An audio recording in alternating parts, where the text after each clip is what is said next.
할렐루야! 우리 만왕의 왕 되신 하나님의 이름을 높여 찬양합니다.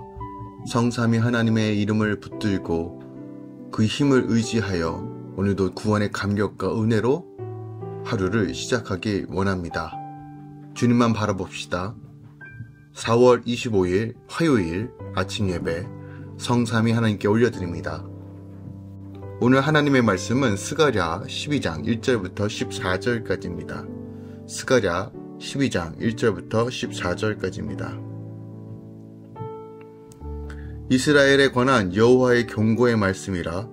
여호와 곧 하늘을 펴시며 땅의 터를 세우시며 사람 안에 심령을 지으시니가 이르시되, 보라 내가 예루살렘으로 그 사면 모든 민족에게 취하게 하는 잔이 되게 할 것이라.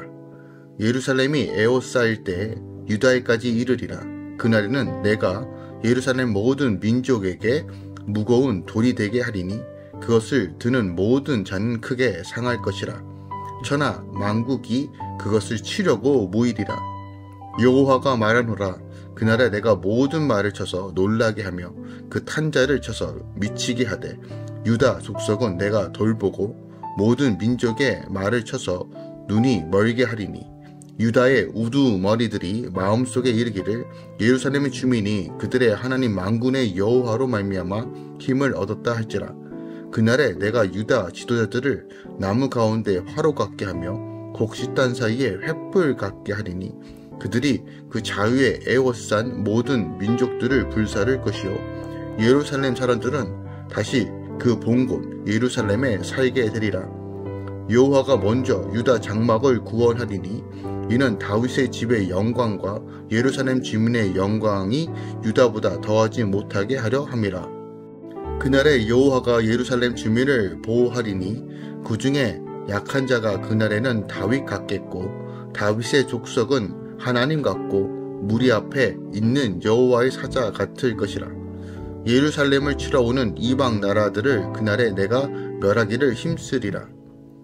내가 다윗의 집과 예루살렘 주민에게 은총과 간구하는 심령을 부어주리니 그들이 그 찌른 바 그를 바라보고 그를 위하여 애통하기를 독자를 위하여 애통하듯 하며 그를 위하여 통곡하기를 장자를 위하여 통곡하듯 하리로다. 그날에 예루살렘에 큰 애통이 있으리니 무깃도 골짜기 하다 드림몬에 있던 애통과 같을 것이라. 온 땅 각 족속이 따로 애통하되 다윗의 족속이 따로 하고 그들의 아내들이 따로 하며, 나단의 족속이 따로 하고 그들의 아내들이 따로 하며, 레위의 족속이 따로 하고 그들의 아내들이 따로 하며, 시므이의 족속이 따로 하고 그들의 아내들이 따로 하며, 모든 남은 족속도 각기 따로 하고 그들의 아내들이 따로 하리라. 아멘. 하나님의 말씀입니다. 하나님께서 자신을 소개하실 때 하늘을 펴시고 땅을 터를 세우신 여호와께서 이방 나라들을 멸하고 유다 장막과 예루살렘의 유다 지도자들을 구원하시겠다고 말씀하세요. 그리고 다윗의 집과 예루살렘의 은총과 간구하는 심령을 부어주심으로 그들이 선한 목자를 찌를 것을 애통하게 될 것이라고 말씀하십니다. 9장부터 11장까지는 겸손의 왕에 대한 기사가 기록되어 있고 예언되어 있다면, 오늘 본문 이제 12장부터 14장까지는 이제 마지막 때 그 종말론적 사건과 그리고 하나님께서 제시해 주신 그 비전을 선포하고 예언하고 있는 내용이 12장부터 14장에 기록되어 있습니다. 종말론적 사건과 비전 예언을 다루고 있는 오늘 이 12장부터 14장에는요, 바로 오늘 이 시작 부분에 기록되어 있는 내용을 우리가 살펴보면 열국의 침략과 그리고 선민 이스라엘 백성들을 보존케 하시고 승리케 하시겠다는 이런 예언들이 오늘 담고 있다는 것이에요. 특별하게 오늘 본문을 조금 더 상세하게 살펴보면요, 1절부터 3절까지는 창조주 하나님께서 예루살렘으로 그를 치러 모이는 그 사면 모든 민족에게 치게 하는 잔이 되고 그들을 상하게 하는 무거운 돌이 되게 할 것이다 라고 말합니다. 이것이 제1차 예언인데요, 여기서 하나님의 창조주 되심을 강조하는 것은 온 세상과 만민이 하나님의 주권과 통치 안에 있으며 선민을 대적하는 자들이 하나님의 엄중한 심판을 피해갈 수 없음을 강조하기 위함이에요.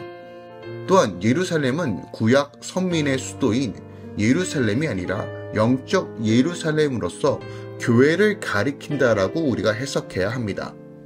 그리고 천하 만국이 예루살렘을 치기 위해 모인다는 것은 이 마지막 때 대종말 때 사탄의 세력이 교회를 멸하기 위해 총공세를 펼치고자 모이고 있다는 것이에요. 성경은 이 전쟁에 대하여 최후의 전쟁 또는 물론 아마겟돈 전쟁으로 묘사하기도 합니다. 근데 본문의 예언은 그 대종말 때 교회를 대적하는 모든 사탄의 세력을 포함한다라고 이야기할 수 있고, 그로 말미암아 모든 것들이 종말을 맞이하게 될 것이라는 예언의 말씀이 선포되어 있어요. 하지만 그 중심에는 교회가 있음을 오늘 본문을 통해서 우리가 확인할 수 있습니다. 교회를 통해서 하나님께서 당신의 나라를 확장하시고 사단의 세력을 멸하시겠다라는 예언이에요. 4절부터 6절까지는 이방 민족과 선민의 구별, 그리고 여호와의 그 선민의 인식과 고백을 강조한 제2차 예언이죠.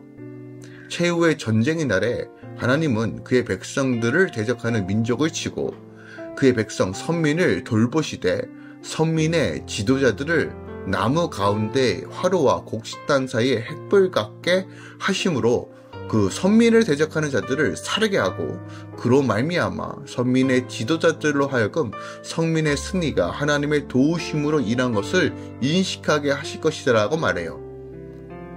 특별히 오늘 본문에서 우리 살펴보면 예루살렘 사람들은 다시 그 본 곳 예루살렘에 살게 되리라 라고 말합니다. 이는 하나님의 선민 공동체인 교회는 사탄의 세력의 강력한 총공세에도 불구하고 흔들리지 않고 든든하게 서게 될 것이며 영원한 새 예루살렘으로 다시 한번 승화될 것을 예언하고 있는 장면이에요. 이것은 베드로에게 하셨던 말씀과 일맥상통합니다. 바로 내가 이 반석 위에 내 교회를 세우리니 음부의 권세가 이기지 못하리라 라고 말합니다. 음부의 권세, 음부의 힘이 교회를 결단코 이길 수 없습니다. 그 이유는 하나님의 교회는 주님의 피값으로 산 바로 이 땅에 소망과 그리고 생명을 주는 곳이기 때문입니다. 끝으로 7절부터 9절까지 이방 민족들에 대한 승리 이후 선민의 모두의 영광을 강조한 제3차 예언이라 할 수 있어요. 오늘 본문을 살펴보면 하나님은 이방 민족의 침략의 날에 먼저 유다의 장막을 구원함으로써 하나님의 집, 즉 다윗의 집과 예루살렘의 주민의 영광이 유다보다 더하지 못하게 하실 것이라고 말해요. 그러니까 이는 다윗의 집과 예루살렘 주님의 영광을 깎아내리겠다는 말씀이 아니라 하나님의 선민 가운데 대적들의 공격으로부터 상대적으로 취약한 자들, 그러니까 사회적으로 신분이나 지위가 낮은 자들을 우선적으로 보호하심으로 그들 또한 사회적 신분이나 지위가 높은 선민들과 동일한 안정과 영광을 누리게 하실 것이다라는 말씀이에요. 또 그날에 여호와가 예루살렘 주민을 보호하시리니 그 중에 약한 자가 그날에는 다윗 같겠고 다윗의 족속은 하나님 같고 무리 앞에 있는 여호와의 사자 같을 것이다 라고 하는 이 말씀은요, 최후의 전쟁의 날에 하나님의 백성들이 강력한 능력을 소유하여 성령의 능력이죠. 모든 대적을 물리치고 승리를 거두게 될 것을 예언하는 거예요. 그러니까 교회는요, 장차 최후의 전쟁을 맞이하게 될 거예요. 그리고 이 전쟁은 하나님의 세력과 사탄의 세력이 그 운명을 결정하는 한판 승부가 될 것입니다. 근데 모든 전쟁에 임하는 사람들은 그러했듯이 최후의 전쟁에 임할 성도들도 두려움을 느끼지 않을 수 없을 거예요. 그러나 기억하시다. 최후 전쟁은 하나님께서 우리 앞에서 우리를 위하여 싸워주시는 전쟁이에요. 이것은 모든 이스라엘 역사를 통해서 하나님께서 분명하게 약속하시고 보여주신 것입니다. 전쟁은 여호와께 속한 것이에요. 그러므로 우리가 하나님을 믿고 신뢰함으로써 온전히 따르며 그의 뜻을 향해 나아가는 삶, 하나님의 전신갑주로 무장하여 거룩한 신부로서 말씀을 기준으로 살아가는 삶, 구별된 존재, 성도로서 살아갈 때 우리는 하나님의 통치와 다스림 가운데 최후의 승리를 거두는 영광을 누리게 된다는 것이에요.